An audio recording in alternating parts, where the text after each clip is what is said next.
Trabalho preparatório. Lições de casa para fazer antes de iniciar um projeto. Subseção 1. Quais são os elementos-chave para um ambiente favorável? Seção 2. Acessando financiamento através de uma preparação de projeto bem-sucedida. Ao final desta unidade, você será capaz de entender a condição necessária para alcançar o êxito na concepção e desenvolvimento do projeto, identificar as etapas iniciais dentro do ciclo de desenvolvimento do projeto, identificar pelo menos 3 iniciativas que os governos locais devem fazer para facilitar o desenvolvimento de projetos climáticos, e justificar a importância de ter um plano de ação climática. O acesso ao financiamento requer conceitos de projetos sólidos. Portanto, o trabalho preparatório antes de iniciar um projeto desempenha um papel fundamental. O ciclo de desenvolvimento do projeto pode ser dividido em 5 estágios: estágio inicial, estágio intermediário, estágio final, implementação e pós-implementação. Esta unidade cobre as primeiras etapas do desenvolvimento do projeto, começando com os elementos-chave para um ambiente favorável e com o planejamento de ação climática. As outras fases e atividades relacionadas serão abordadas na próxima unidade. Vamos começar com o básico. O que é um ambiente favorável para o desenvolvimento do projeto? Um ambiente favorável refere-se às condições em que os riscos são minimizados e bem administrados. Isso também significa que os direitos, funções e ativos de todas as partes interessadas envolvidas estão bem estabelecidos. A criação de um ambiente favorável requer diferentes formas de financiamento municipal, seja na forma de recursos próprios, transferências governamentais, benefícios ou parcerias público-privadas. Esta tabela mostra as etapas que precisam ser seguidas para criar um ambiente favorável, bem como o papel desempenhado pelo governo local e regional. Começamos desenhando a legislação favorável e as abordagens regulatórias. Isso exige que os governos subnacionais avaliem e definam a estrutura legal que contribui para a implementação de ações climáticas, bem como as regras vigentes que podem impedir a neutralidade das emissões líquidas e um desenvolvimento resiliente ao clima. Em seguida, precisamos criar mecanismos que facilitem a coordenação vertical entre todos os níveis de governo. Isso pode ser feito integrando as ações climáticas subnacionais em processos-chave na alocação do planejamento orçamentário. Como exemplo, há reformas políticas nacionais que exigem que os governos locais garantam parte de seu orçamento para investimentos climáticos. Ou sistemas para fornecer financiamento público nacional para ações climáticas locais. Ao buscar esse tipo de coordenação vertical, é mais provável que as prioridades locais se alinhem às de nível nacional, potencialmente se tornando parte dos planos nacionais de investimento climático.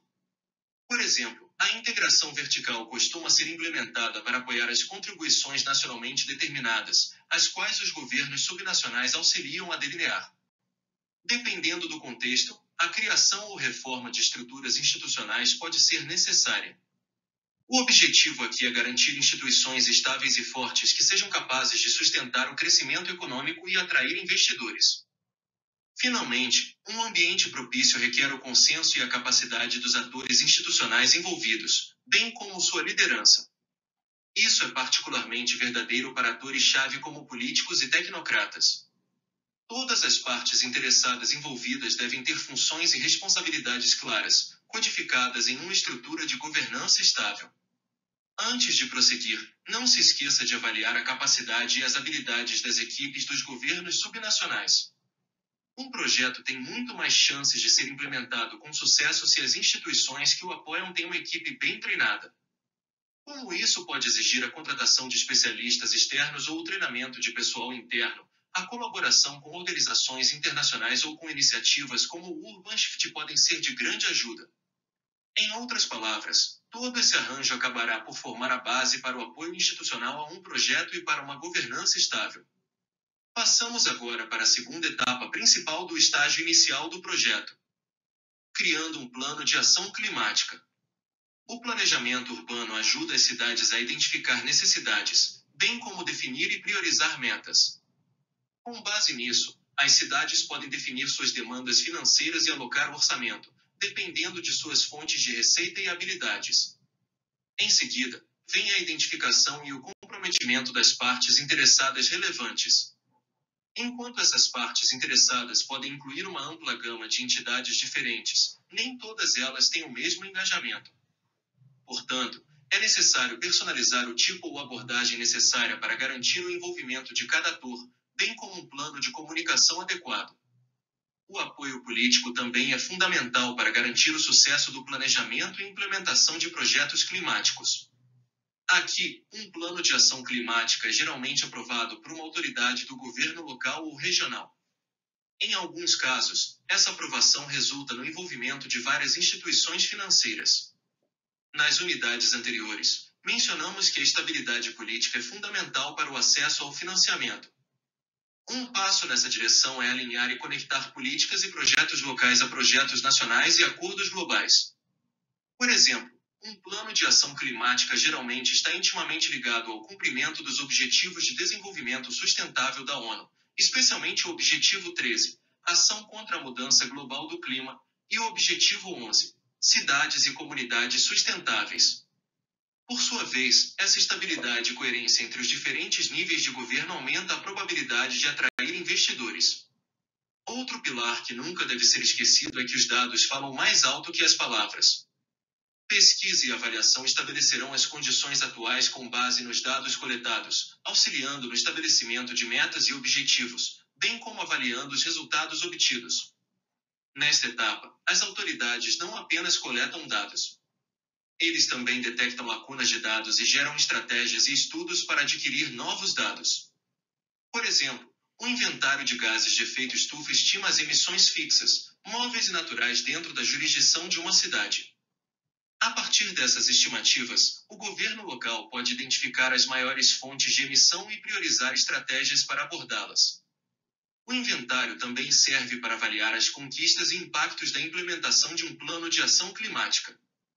Ferramentas de planejamento são necessárias para determinar metas, regras e estratégias de longo prazo. Os planos de investimento de capital determinarão o investimento necessário para cumprir essas metas. Antes de passar para o próximo slide, vamos resumir o que vimos neste. Você pode ver como o planejamento de ação climática é um elemento facilitador para acessar financiamento climático. Ele deve ser baseado em dados climáticos e serve como um roteiro para identificar estratégias de reduções de emissões com bom custo-benefício. Para ajudar os governos locais, existem algumas ferramentas para orientá-los e auxiliá-los no plano de ação climática. Vamos explorar 4 delas. Primeiro, o programa Clay Green Climate Cities orienta os governos locais e regionais para analisar, agir e acelerar a ação climática. Tem como objetivo integrar sistemas de baixa emissão e desenvolvimento resiliente ao clima em políticas, planos e processos de desenvolvimento urbano. Por exemplo, o programa oferece ferramentas para o empoderamento e integração inclusiva das partes interessadas e desenvolve a capacidade institucional para o desenvolvimento baixo em emissões. Em segundo lugar, o Green City Action Plan desenvolvido pelo Banco Europeu de Reconstrução e Desenvolvimento. O plano apresenta uma metodologia para avaliar e priorizar os desafios ambientais. Também auxilia o desenvolvimento de um plano de ação climática por meio de intervenção em políticas públicas e investimentos em infraestrutura sustentável. Em seguida, o Plano de Ação Climática e Acesso à Energia Sustentável atende autoridades da África Subsaariana. Promove uma série de diretrizes desenvolvidas em parceria e apoiadas pela Agência Alemã para a Cooperação Internacional e pela ICLEI África. Por último, um plano diretor urbano é um instrumento que garantirá a coerência de um projeto ao longo do tempo. Ele especifica o layout proposto de uma área e vincula as intervenções em edifícios e espaços numa estratégia concreta de implementação. Para saber mais sobre cada ferramenta, convidamos você a consultar os links que estão nos slides para download. Vamos agora revisar o que discutimos nesta unidade. Aprendemos a importância de ter um ambiente propício antes mesmo de conceituar um projeto climático. Em particular, mencionamos a importância de capacidades institucionais e adesão política. Então, os governos subnacionais devem ser capazes de responder a perguntas como: quais são as formas de integrar a ação climática subnacional? Qual é o quadro jurídico existente e como pode ser reformado ou estabelecido? Como outros níveis de governo poderiam apoiar e se envolver? Como está a capacidade institucional atual? Quem são as partes interessadas a serem envolvidas e quais são suas responsabilidades e papéis na condução de ações climáticas? Além de um ambiente favorável, O planejamento urbano determinará as necessidades, prioridades e financiamento potencial. Por exemplo, um plano de ação climática pode ajudar a identificar as medidas de redução de emissões com melhor custo-benefício, que por sua vez formam a base para propostas de projetos climáticos.